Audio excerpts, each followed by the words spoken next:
Hi, I'm Mia Friedman and welcome to No Filter. Over the next 2 weeks on No Filter, while you are enjoying the sun and avoiding your family, we will be dipping back into two of my favourite ever No Filter interviews. The first is the miraculous Turia Pitt. I first met Turia a couple of years ago, back when we recorded all our podcasts in an old garden shed up the back of the office that was located right near the toilets and the kitchen. Turia had just gotten engaged to her long-term partner Michael and was dreaming of completing her first Iron Woman challenge, something she did in May 2016. A lot had happened to her in those first 4 years since the fire. 70% of her body had been burnt, and she'd not only had to learn to walk and talk again, she had to learn to live. And boy, has she done that. Since we last spoke, Turia has been busy in her signature style. She's written another book. She's raised millions of dollars for the skin grafting service Interplast. And most recently, she's given birth to a little boy called Huckabye. He is so cute. In this interview, you'll hear the no bullshit attitude and sheer determination of Turia Pitt. She truly is a bloody legend. Here's Turia. Tell me how you got engaged and how we got the ring. Okay, so how we got the ring, I was in hospital and they weren't sure if I was going to make it. And he said to his dad, if she survives, I'll marry her. And so he bought the ring all the way back then. And we got engaged in the Maldives. We went to the Maldives earlier this year. We were on a surfing boat. So it wasn't super romantic. Like, we were on a boat with 10 other blokes surfing every day. And one day we went for like 3 surfs. We swam around and hanging out on the boat in the afternoon. He said, come up to the back of the deck. And there was manta rays. Actually, it's actually kind of romantic. It's hugely romantic. When I think about that. And he just said, will you marry me? So there you go. Did you have to think for a long time? Well, no, because I actually never thought we would get married. Why not? Because, to me, marriage, it formalises the process, but it doesn't really change anything. Does that make sense? Yeah. But it's so interesting. I wasn't really worried about getting married. Yeah. Yeah, because I knew he was my life partner. You knew he was in it for good, and you were too. Yeah. Your story, as it's been told through 60 Minutes, and of course your book, and you've got another book coming out.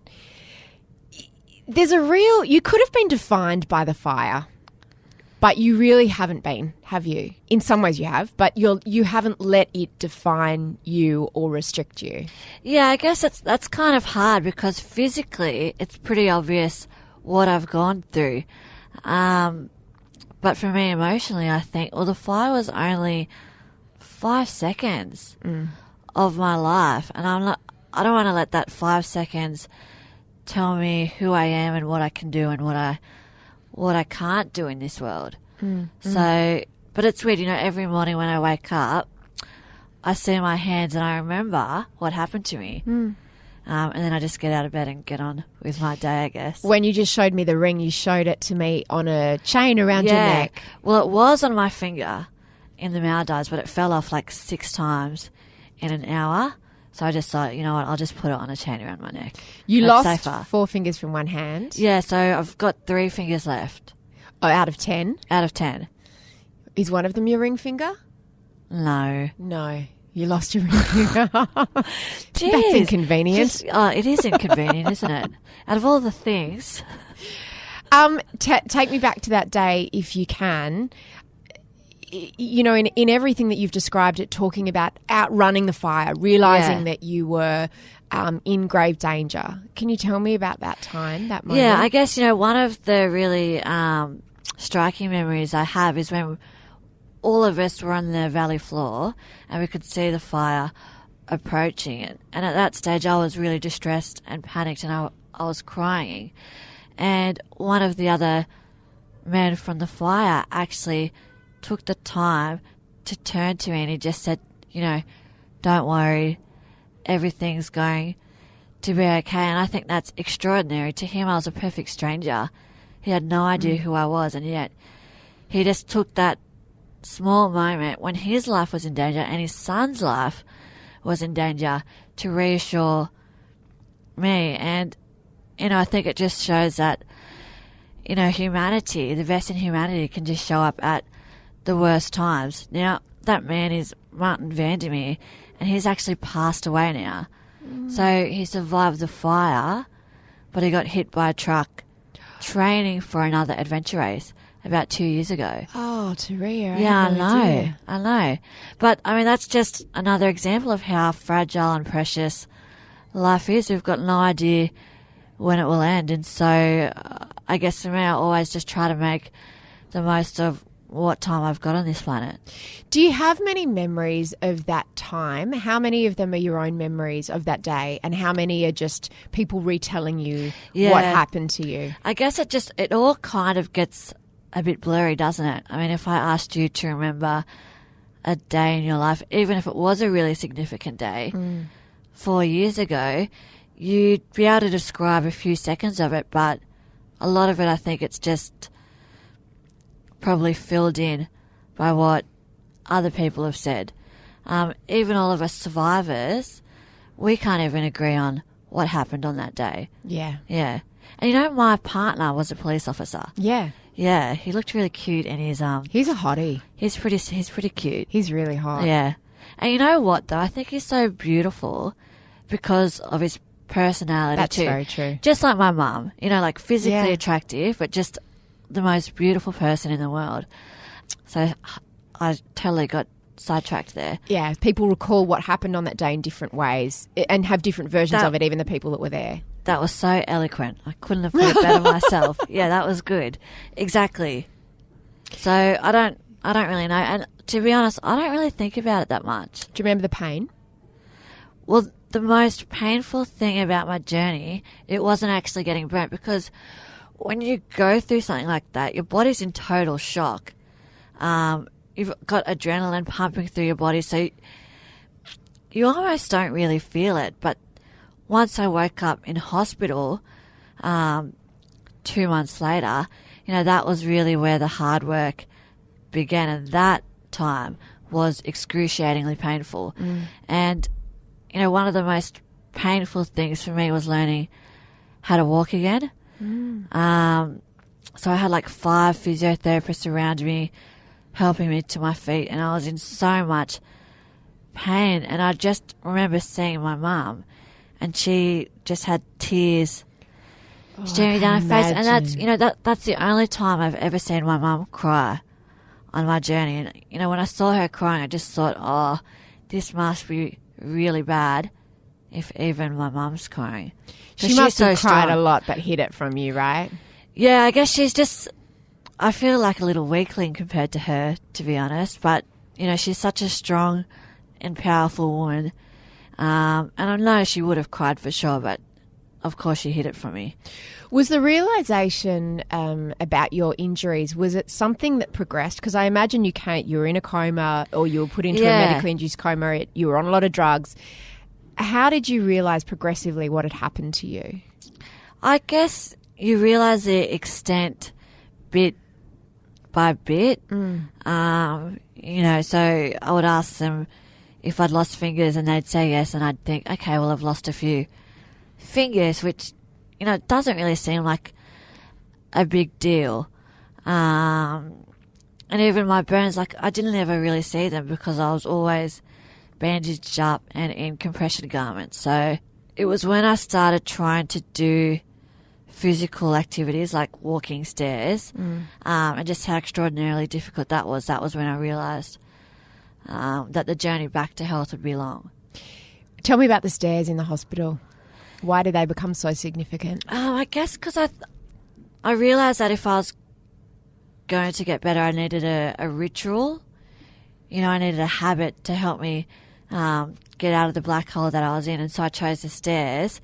And, the first time I did the stairs, I did one stair, and I was exhausted. That was all I had in me.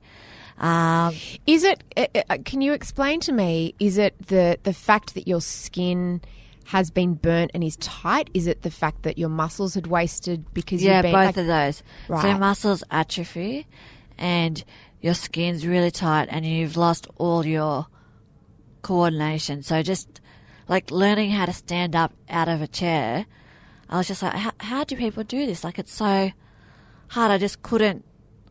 Had it been a long time since you'd had to stand up? I suppose it had been a lifetime in terms of... Yeah. I guess like 4 months. Wow. Yeah. So just all of those little things that you just don't even think about, like stairs, climbing, even like learning how to sit on your bed and lie back and roll into your sheets, pulling the doona cover up. All of those little things, like feeding yourself, washing your face, and all of those tasks really... Like, they frustrated me so much, just not being able to do them. I guess one of the good things about my injuries, though, is, like, you start really bloody bad. You know, you're at your lowest point ever, but the only way to go from there is up. You know what I mean? You can only get better and better and better. Well, you could have died. Yeah, but, that was always a possibility. Yeah, but you know what? I wouldn't have known if I would have died. Yeah. You and Michael haven't been together for very long. You've got a morbid mind, don't you? Yeah, I do. I really do. You and Michael hadn't been together long. We hadn't. We'd been together for 18 months, but I'd known him since I was a little girl. Okay. Because we grew up in the same town, and he was best friends with my brother. Okay, so he was like family to you as well, in a way. Yeah. And I'd had boyfriends, and I'd break up, and my brother would say, "Why don't you just go out with Michael Hoskin? Like, he's such a great guy." So I don't know why it took us so long to get together. Yeah. So you left hospital. Yeah. And then you still had your compression garments. Yeah, on. I wore those for 2 years. But you know what's funny? What's that like, Turia? Well, I've got a driver's license and a passport photo with my compression mask on. Wow. Like, how crazy is that? It's bizarre. What does it feel like? Like a wetsuit. You know how wetsuits are quite tight, but tighter. Because the tighter, the better. Because they're compressing the scars down and into your skin, so they heal better. And does it hurt? It doesn't hurt, but it's like pressure, like squeezing. Yeah, it's like pressure, so you can't really move that well. What was it like, the gaze of the public? I mean, I imagine you've always had a gaze. You've always been an extraordinarily beautiful, exceptionally beautiful woman, and you've modelled before. So you're used to turning heads in some ways. I think so. I think the mask, I found that really difficult because I stuck out like dog's balls. Yeah. Like, it's pretty bloody obvious if someone's walking around with a mask on. So I didn't really like that aspect of it. And, you know, when people look at me now, I smile at them and then they smile back, you know, but you couldn't read my facial expressions with the mask on. And looking at you now, you've got a surprising amount of mobility in your face. You've got a fantastic right eyebrow that raises all the time, which I love. Because I had an operation where they cut out a bit of my forehead. Yeah. And they stitched it onto my nose. Okay. So that's why my left one doesn't move at the moment. Well, I haven't had that, but I also can't move. You can't. My other one, I can only move one eyebrow. Oh, really? Yeah. So, but you know, you are remarkably expressive. Yeah, it's very sexy. You've got a remarkable amount of expression in your face, and I guess when you had the mask, that was so frustrating. And because I like to play jokes on people, and you know, you can't read any of that if you can't see someone's facial expressions. So I'd make a joke and then no one would laugh and I'd be like, oh. Were also people scared to laugh around you? Like, did you find that people treated you very differently after the accident, like with a certain type of reverence? No, not really. Right. No. And I guess that's one of the good things about my hometown of Ulladulla. Yeah. Because everyone knows me so well and I've grown up down there. So no, they don't treat me any differently. I always try to get special treatment, but doesn't work. Yeah, no. That's gotta suck. Even when you've been on the cover of the Women's Weekly. No, my friends don't really care. Or nor does my family. You had 100 operations. No, more. More than 100. Yeah, and they're still going. Around 200. How is that even possible? In 4 years, you've had 200 operations. Yeah. So that's about one operation. My maths is so bad. That's like one operation a week. No, practically. Yes, that's Yeah. one operation a Yeah, week. yeah. How, like one general anaesthetic a week? Yeah, well, so the bulk of those operations would have been in the earlier stages. And what were they? So at the beginning, it was all about saving my life. So it was just skin grafts. I don't know if you know, they had to get cadaver skin over in Australia from America because we didn't have any here, which I find really bizarre. Was there no skin? Is there no skin bank? How does it work? We have a skin bank, but there was no skin in the bank when I had my accident. Right. Is that Yeah. something we should all be donating? How Yeah, does it and work? I guess it's like, you know, skin, tissue, organ donation, all of those things are really important, but it's hard when you're asking someone who's just lost A their loved one. son if they'll donate his organs. Yeah. You know, that must be so hard on the parents. And there's something about skin that feels even more. Yeah, it feels weird, doesn't it? Yeah. Yeah.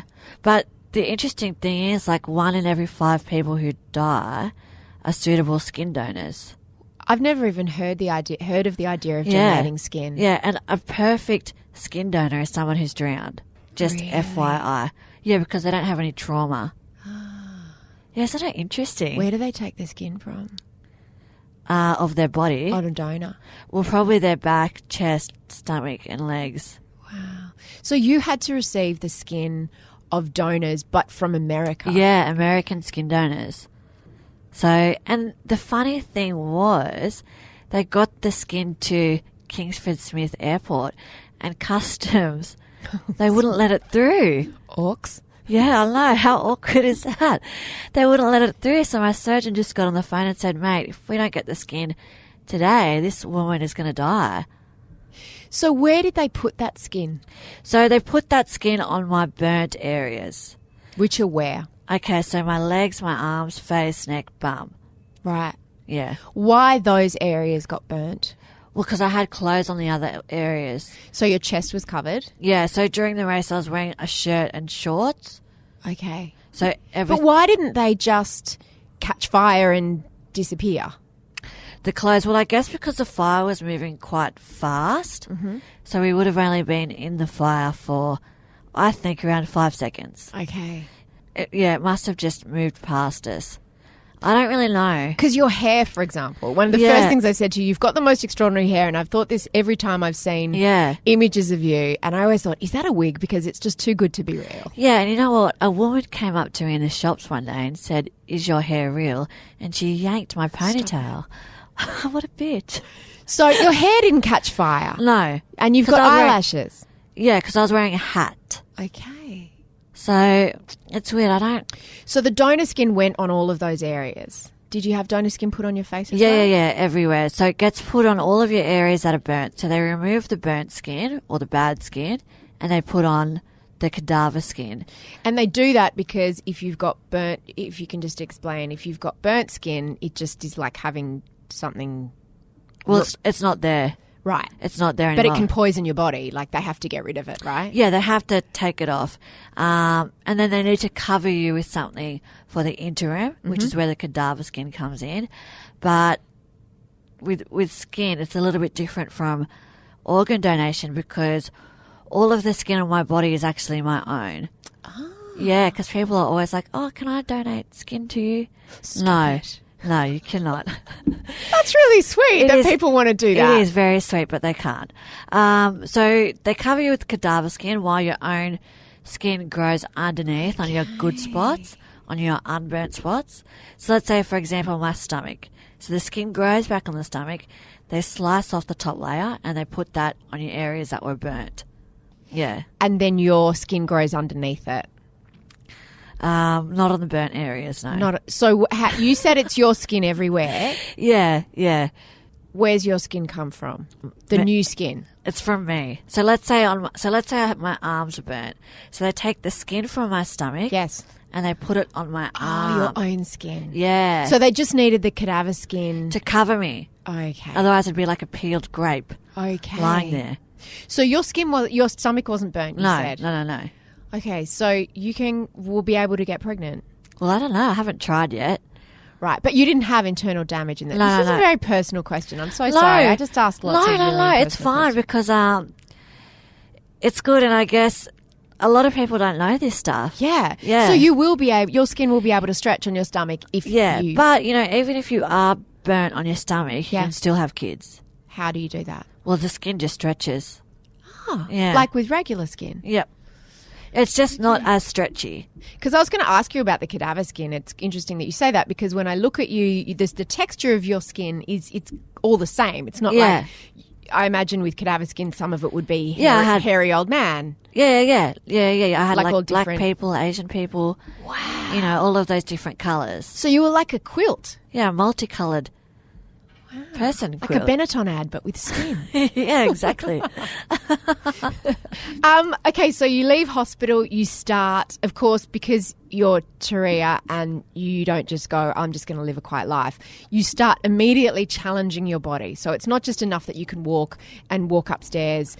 You Yeah. immediately start saying, what can I do? Yeah, and I guess I got like, I was a bit pissed off at people, because I'd walk up a set of stairs and they'd go, well done, Turia, good for you. And I'd be like, that was so lame. Like, that's a flight of stairs. Everyone can do that. Yeah, right. So you didn't like feeling pitied. Yeah, I guess that was probably it. And so I guess that's why I've always liked to push myself physically. So I did the Oxfam Trail Walker Stop it. on the weekend. But I did Just it, this weekend that's yeah, passed. just this weekend. That's why I'm wearing thongs. But I did it with Kate Sanderson, the other woman who was burnt, and she's only got 1 foot. And she did it. I was just complaining about having to walk from the car park in Yeah, I here, know. like 2 blocks I because I'm know. wearing heels today. Yeah. I'm ashamed, Turia. So you guys did that. Just tell me about an ultramarathon, what that actually is. Because Yeah. the fact that you were even doing that in the first place Yeah. before the fire, that's like for crazy people, right? Like for crazy fit Yeah, people. well, when I was doing the Oxfam Trail Walker on the weekend at 3 a.m. in the morning. And 100 kilometres, that is. Yeah, and I tripped over a tree root. I just thought, why do I do this to myself? Like, why am I even here? I guess I just like doing them though because it's a challenge. You like pushing. Yeah, I've always loved challenges. So an ultra marathon technically is anything over a marathon. So a marathon's 42 kilometres. So you can have a 50k ultra. The ultra where I was injured, that was 100 kilometres. You can have ones that are 500 And that's kilometres. like running for 100 kilometres in the middle of the day in the heat. Yeah. In West Australia, that happened. Yep. And that was a good day out for you. I mean, apart, obviously not the fire, but I mean that had the fire not happened, It would have been a great day. that would have been a great day yeah, for you. Yeah, but it would have been a hard day. See, things that not everything that's worth having is easy. You know what I mean? So it's not enjoyable while you're doing it. But afterwards, when you think back on it, you say to yourself, man, I did that. I was capable of doing that. And you know what? I'm actually capable of so much more. That's how I look at it anyway. But, running's not for everyone too. People like dancing. How's cooking. your running now? Yeah, it's good. Well, I'm training for an Ironman. Of course you are. So I'm doing the Melbourne one next year. So I'm actually a bit scared about that. Why? Well, I'm not a swimmer or a cyclist. Yeah, I can't imagine that's going to really stop you. Yeah, I know. So I'll be doing it. Do you have any restriction in your range of movement? Yeah, probably in my arms. They're not as flexible. But I think with cycling and running, my injuries don't affect me. In fact, I'm actually faster now running. You're faster now. Yeah, I'm faster because I did a half marathon earlier this year and I beat my time from just before my accident. So Isn't that bizarre? It is bizarre. Yeah. You've written in the past, I find it really bizarre that people think I'm interested because I was burned, when truthfully, I've always been really interesting. Yeah. I love like that quote. saying that at my speeches. Yeah. I love that quote. You've always had a really healthy self-esteem, right? Yeah, maybe bordering on the edge of delusion. To me, though, that speaks to someone who never indexed her self-worth to her physical appearance. So that even though you were considered extraordinarily conventionally attractive. beautiful Yeah. and were a model, and so you had all those external markers of this woman is exceptionally beautiful, for that then to be taken away on someone who didn't value other parts of themselves, I imagine would be crippling and very hard to recover from? I guess I kind of still feel I am that beautiful person. So when people look at me, I think, oh, they're checking me out because I look really hot today. Yeah. They could be checking me out and thinking, what happened to that girl? But and also because you're famous now. Yeah, and that too. So I guess so, I still have bad days where I don't feel beautiful.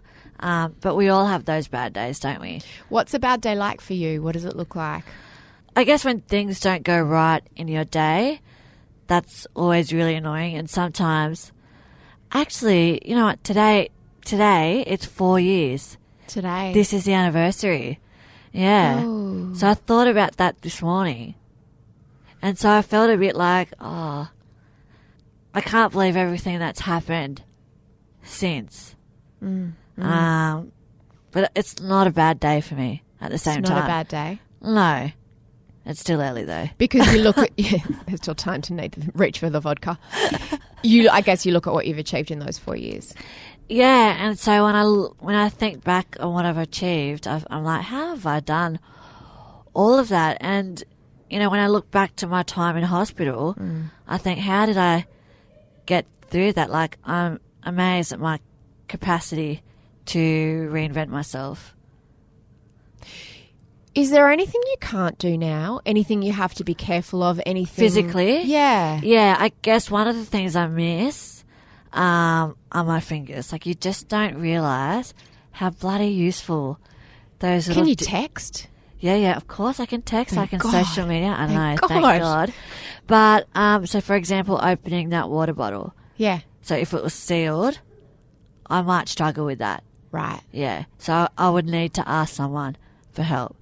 And it's difficult asking people for help, isn't it?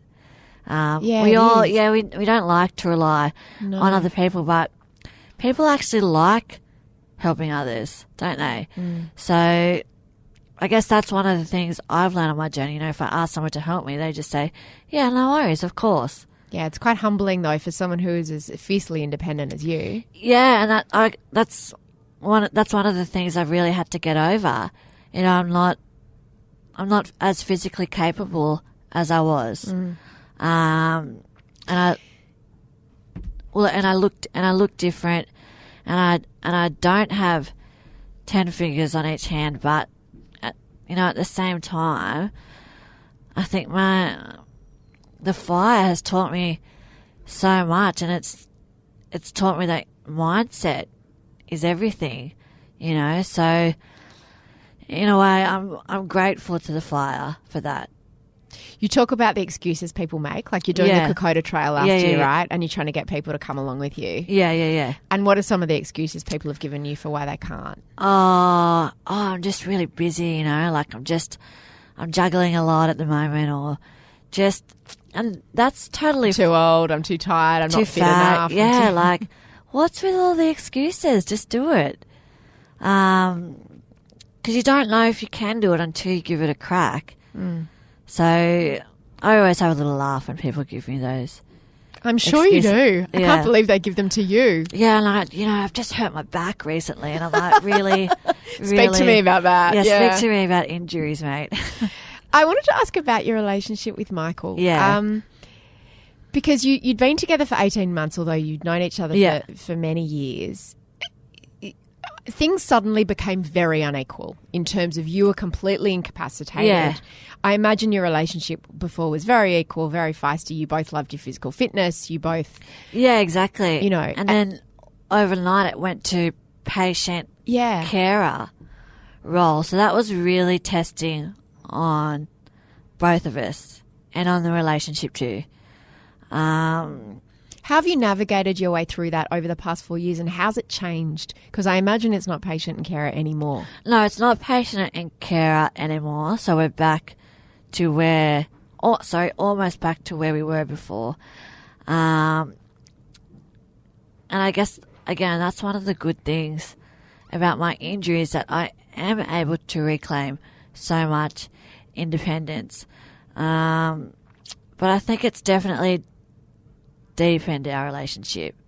because we've gone through something together that's so extraordinarily tough that, you know, anything else is kind of like a walk in the park. He put his life on hold and gave up his career for a time, Yeah, didn't he? yeah, he put his entire life on hold for years. And he was there with me at hospital every single day. He was there with me from 7 in the morning to 7 at night. You know, day after day, week after week, and month after month. And when I first had my accident, the doctor said to him, look, this is going to be a long road and she's not going to look the same. She's not going to be that same girl that you fell in love with. You know, kind of letting him know that if he wanted to walk away, that... Giving him permission. Yeah, and no one would have blamed him either. But, yeah, Michael stuck by me. So that's why I say he's such a beautiful man. Do you think that's why he waited the 4 years until you were no longer in that patient care you know role? What, probably. And I guess a lot of,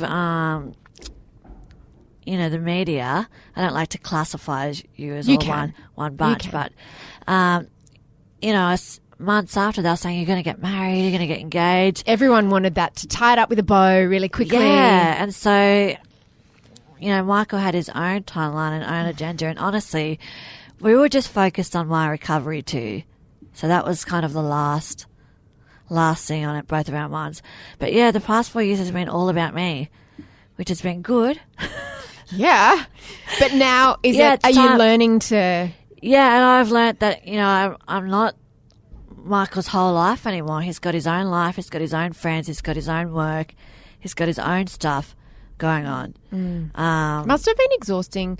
I don't mean to project onto you, but having to be grateful to him for all those years that he put his life on hold. Yeah, I guess that's one of the things that irritates me, because Michael is a really beautiful man. I'm so grateful to him. But when people are like, oh, you're so lucky that he stuck by you, and aren't you a lucky girl? And I'm like, it's got nothing to do with luck. You know, I'm bloody amazing. And that's why Michael's still with me.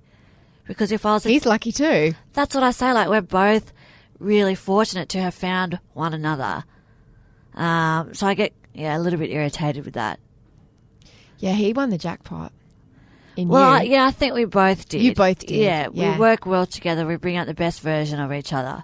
So... Where did you get your self-esteem from? And how can I make sure that my kids have that? Probably from my parents. You know, a good family is the start to, you know, building good relationships and having good self-esteem throughout life. So I think definitely my parents, and also goal setting. Like, it sounds kind of weird, but when you set a goal and then you achieve it, that gives you a lot of confidence to set another one and then another one and then another one. It just snowballs from there. And what's your relationship to vanity these days? I think I'm still just as vain as any other woman. You know, we all want to look our best, and I don't think there's anything wrong with that, is there? No. There's nothing wrong with wanting to bring out the best, you know, the best version of yourself each and every day. And what does that look like to you? Like, how does your vanity manifest? Yeah, okay. I'm probably not that, maybe not that vain then. So for today, I just put on nice clothes and I brushed my hair. Your beautiful hair. Thanks for brushing your hair. I really appreciate it. That's okay. I was going to leave it at the bird's nest, but I thought just scrub up a little bit for you. And I put makeup on. Yeah. So it's about taking pride. You still take pride in your appearance. It's not like that's does. off the table. No, of course not. And I like looking nice, and I love, you know, I like it when Michael says, hey, you look really nice today. Yeah. But if he says, oh, what are you wearing? I'm like, don't talk to me. Does my bum look big in this? Yeah. No, well, I've got the opposite thing. I think my bum's really small. I want a bigger bum. Yeah, there's implants for that. Just in one of your surgeries. Have you got any more coming up? I've got one next month. Well, just say to the, you know, while I'm under, give me a Khloe Kardashian bum. See, but then I think it might look weird on my frame. Probably would. Yeah. Probably would. Might affect my sports too. What are your surgeries for now? So I've still got more in my nose. I've got to thin it out and enlarge the nostrils. And you know that little bit that separates your nostrils? It's called the septum. Mm-hmm. That's kind of collapsed, which is twisting my nose to the side. So what did they build that out of? The septum is out of my rib. Right. Yeah. My cut. So they're still taking bits of you and putting them in other bits? Yeah. My surgeon just says we're robbing Peter To pay pay Paul. Yeah. You must be really good at surgery now. Have you got a ritual? I always like to eat heaps the night before because you can't eat before surgery. I tell Michael and Mum what I want when I get out of surgery. And I just read while I wait. It's a bit of a waiting game too. Because sometimes you'll go there and you won't actually get operated on until like 2 o'clock. You haven't eaten all day. So what's the next goal for you? My next goal is Ironman. So that's what I'm steadily working on every day. Talk me through what an Ironman involves. So an Ironman, it's a 3.8k swim, 180k bike ride, and a 42k run. So it's definitely achievable. For you, maybe. No, for anyone. That's why it's designed. Like, ordinary people sign up to these challenges and they do it a year later. So I find that really impressive. So that's my next goal. I'm excited about it. A little bit nervous too. Are you? Well, because I'm not a cyclist or a swimmer. Do you have to be careful of your skin in the sun? Yeah, probably should. Well, Slip, slop, slap. Yeah. Well, we should all really wear sunscreen, shouldn't we? But Michael and I, we went sailing around Tahiti last year and he got burnt and I didn't. So, Suck it, Michael. Suck it, yeah. Suck it up. Turia, you're a dream. Thank you. A dream. Do you hate being called an inspiration? Well, I just hear that word a lot. I know. What should I call you? No, dream. I've never heard that before. Yeah, no, you are. You're a dream. That's good. Thanks for listening to my interview with Turia. If this is the second time you've heard it, I hope you enjoyed it as much as the first. Leave us a review and tell us what your favourite episode of No Filter is. The No Filter producer, the producer of No Filter, in fact, is Eliza Ratliff. I'm Mia Friedman. Follow me on Instagram. That's my social media of choice these days, at Mia Friedman. And you can also follow me on my side hustle at Lady Startups. Oh my God, I have so much fun over there. I will see you in the meantime on mamamia.com.au, where you can find out what women are talking about every single day.